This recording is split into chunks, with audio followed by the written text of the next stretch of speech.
Hello there. Hello there, my name is Sam Steele. I'm with the Caversham Household, a medieval reenactment group based in Cardiff, but currently at the Trellech open weekend showing the medieval manor house and town. Hello there, and I'd like to introduce you to the crossbow. And the crossbow is a simple weapon that could easily be trained in a couple of days by a peasant, and doesn't need a lifetime training like a longbowman who needs 25 years to learn how to use a longbow. But peasants can easily be trained how to use this simply by first putting your foot in the stirrup, pulling back the string to the hooks, and then when you're ready, all you have to do is put a bolt, which is a kind of mini arrow, but they're always known as bolts, just in this place here. And when you're ready, you just point, aim, and release the string by pulling the trigger.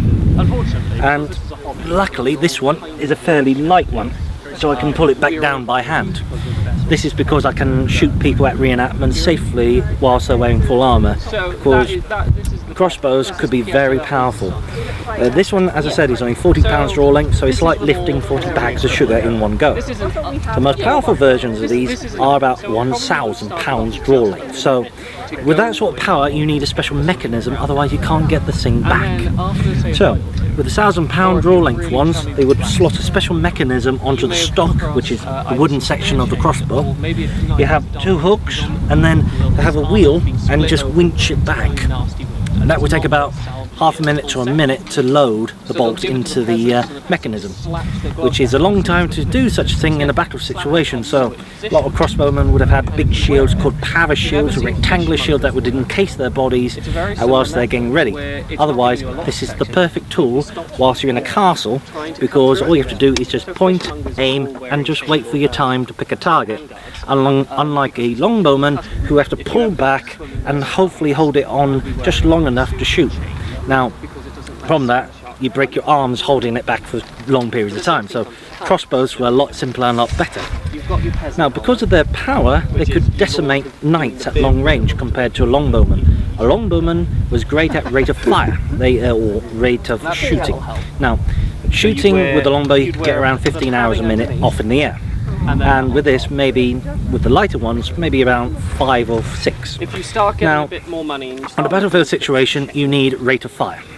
So longbowmen were always doing better. However, they weren't punching through the armour. A lot of the time they just caused chaos and morale depletion, hitting the horses which weren't armoured, and if they get lucky, to hit the armour in the weak points.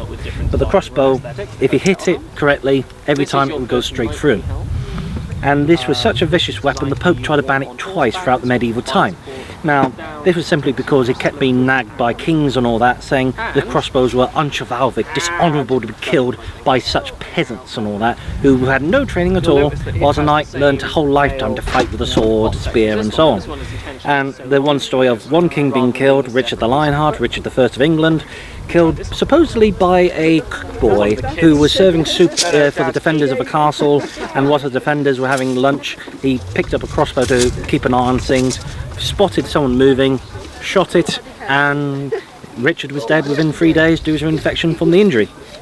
So anyone can literally be taught how to use such a thing. The best crossbowman, if you want one, was always from Genoa in northern Italy. The Genoese crossbowmen were some of the most dangerous, most efficient crossbowmen you could get your money on, really, as a mercenary.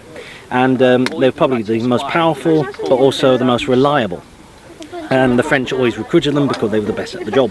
But the Swiss were also great at crossbows, because you got stories like William Tell, who was Swiss, and who reportedly was an ace at shooting with a crossbow, because shooting his son apple off his head. So that's very beneficial. Now, a crossbowman, he may not have a lot of ammunition, but he has enough to literally punch through armour about 150, 200 metres easily, especially with the most powerful versions of it. But a crossbowman could also be used for hunting as well. Could be used for hunting deer, wild boar, big game, but again, you may need a lot of these bolts to really finish off an animal, unless you hit the perfect spot, which usually was straight through the heart, especially with wild boars, which literally the old saying, stubborn's the boar. They don't know when to die, even with the spear right through them, they'll still gorge you with their tusks and all that. So you have to be really good shot and really lucky every time.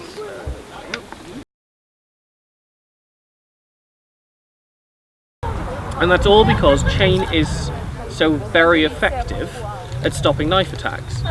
Even modern day, you'll have it where certain security forces will have it sewn into their jackets in rather vital areas, because if someone then tries to stab them, it just gets caught with all the length. But it means that all of your swords are completely pointless when someone is wearing most of that, which leads to the mace. Which, basically anywhere you hit someone with that, they're going to have a very uncomfortable day. Let's not swing that through the grass. And I'll tell you what. So that's what the maces are for. The reason I don't want you to swing it through the grass is you've seen all of your knives at home, and they probably all have a little stainless steel stamped on the side, right? And I assume you have no idea what that means. Stainless steel means that it's very hard to stain it through rust or decay. It keeps its edge quite well, but it's very brittle. Mum, if you've ever dropped a knife on the floor, every so often the end will just snap off and fling off, and it's a pain in the butt. Well, we don't want that to happen with our expensive big swords. If the top half of it were to... You can try the weight of that.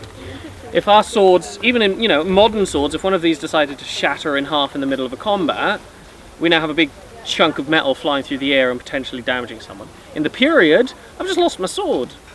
So these are made out of what is called high carbon steel, which lets them do this. And they wobble a whole lot, and they're designed to absorb the impact of the fighting. But it means that they really want to rust. Like, it is their mission in life to get coated in rust. Which is why we don't particularly like people jabbing them into relatively moist ground, because it means the ends rust. This one shows quite a lot of it. All of these black spots on it, all of that section at the bottom, is where we've had to get rid of the orange rust and just accept the fact that it is permanently going to be a bit rusty. Do you know what the modern, the equivalent of sticking sort of WD-40 on it would be back in the day? If we're talking about the actual removal of the rust, you would get yourself a bucket of sand, some linen cloths, and vinegar. Unfortunately, if you haven't got vinegar available, urine will do. And you will have your unfortunate squire, or whoever you're paying to do this, because you're not doing this, is going to have to rub it down, and then afterwards you're going to use oils of some sort. I mean, with our cooking utensils we just use cooking oil because it needs to be edible. For period, it's whatever oil is available. Basically any oil you put on it is just going to create a barrier to protect it between the elements. But maintenance is a big thing. I believe they've got demonstrations, well, not demonstrations, examples at the front of like whetstones and like handheld ones and larger wheel ones. We've got a small one for sharpening our cooking knives. But yeah, so even just the type of steel. You take this for example, you've all held the particularly light one. This is made about 50 years prior to this one and by a Blad blacksmith. Ready? Heavy. Do you feel the difference? Yeah. Put that in the other hand. Which would you prefer to have a fight with, right? Exactly. And that just comes down to the fact that the steel's worse and the blacksmith's worse. So you end up with a blade that's wider and shorter and doesn't hold it. So if you hold that, it feels unwieldy, it's pretty horrible, and then that's a higher quality version, right? So even when it just came down to blacksmiths at the time, if you were a blacksmith known to make swords like that, you would be paid by a lord to stay in his area and just keep making him high quality blades. Advertisement is key. Now, these are how you kill people, and this is how you stop people from dying. On top of it, and even here you will see there is a single copper piece there of a different colour. And that is the advertisement mark of the person who made it. And if you were to find, you know, if the guy you stabbed like 8 times to finally kill him, you decide to pull off his tunic to see who made his armour, and you find the maker of that. A little crocodile on the Well, I mean, it's basically what all the advertisements on the shields and everything for. It is advertising who I am, how great I am, and the noble deeds I've done in the past, sort of thing. You try and hold that if you want. 2 hands, there you go. Oh, wow. It's like carrying a full rucksack already. Yep. So that would basically be worn like a rucksack, so it's weighed over your shoulders and you'd have a belt around your stomach to hold the weight of it. and that is one of the best layer of protections ever made. The Romans had it, the Vikings had it, we have it, modern day military have it under some stab-proof Kevlar vests. Here you go. Both hands. Yeah. Really heavy, obviously it's incredibly heavy. It looks light, It's really but heavy. It's very flexible. That's the bit, you know.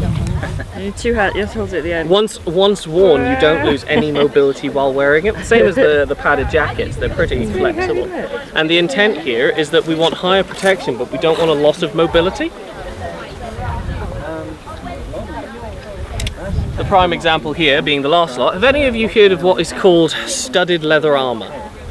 In all manner of Hollywood movies and computer games, they refer to it as studded leather armour. And that's basically because they saw a picture of that and went, "Ha, leather armour with studs in it has got to be better protection because the richer people are wearing it."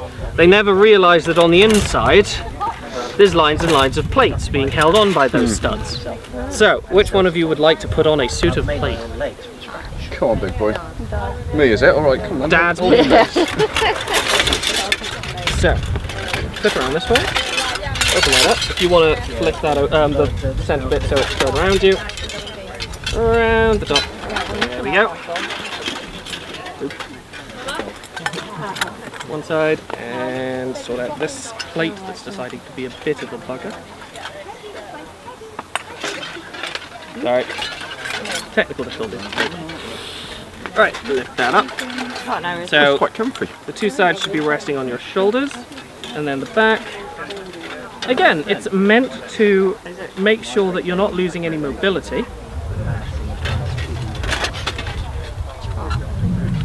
But you're feeling pretty well protected in it, right? So we won't do any more than that.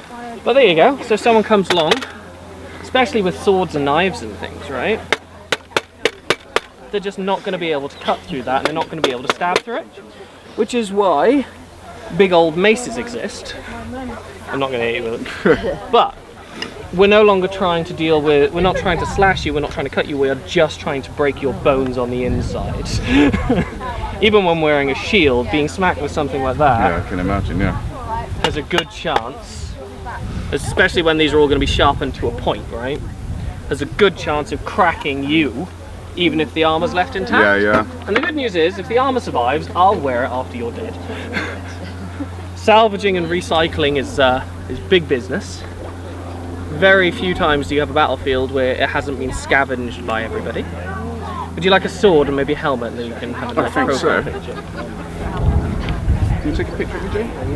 Alright, so we got you a sword. Oh, nice one, thank you. How helmety are we going? We have full facial visors.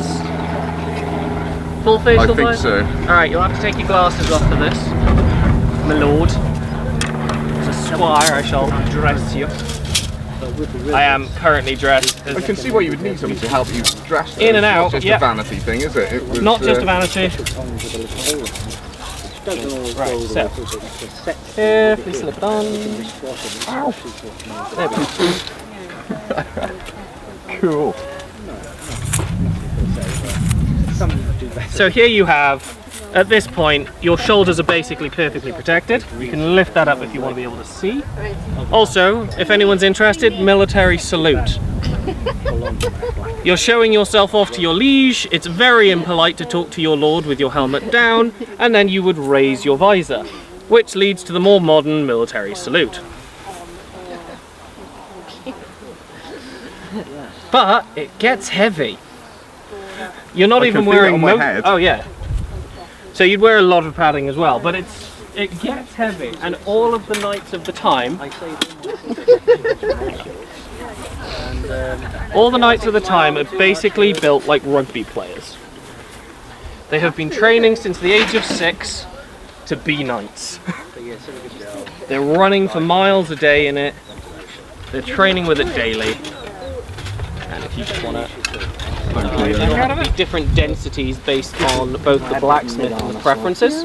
But we've also found to the point where even on one helmet, they've realised that certain parts of the helmet get hit more often, which means you can reduce the thickness of other parts to save on weight. Because as you were saying, just wearing that for a couple of minutes, it starts getting a bit weighty.